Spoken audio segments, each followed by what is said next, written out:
সবাইকে আসসালামু আলাইকুম।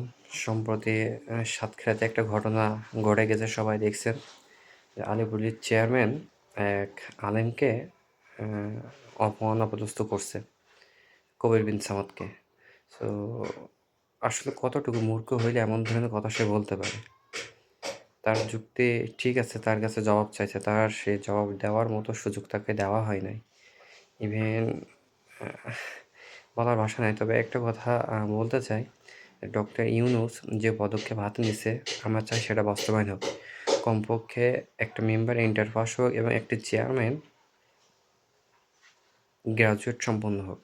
তাহলে কোথায় গিয়ে কীভাবে কথা বলতে হবে সেটুকু সে শিখে আসবে। কারণ যার ভিতর শিক্ষার আলো আছে সে কখনোই মূর্খতার পরিচয় দিবে না। কালকে আলীপুরের চেয়ারম্যান যে পরিচয়টা দিছে, আসলে সে একটা মূর্খের পরিচয় দিছে। এরকম নেতা বা নেতৃত্ব আমরা আমাদের এই ইয়াং জেনারেশনে জেন জি 5 এ আমরা চাই না। আমরা চাই স্বচ্ছ এবং শিক্ষিত রাজনীতিবিদ এবং সমাজটাকে সুন্দরভাবে গড়ে তুলুক। সবাইকে ধন্যবাদ।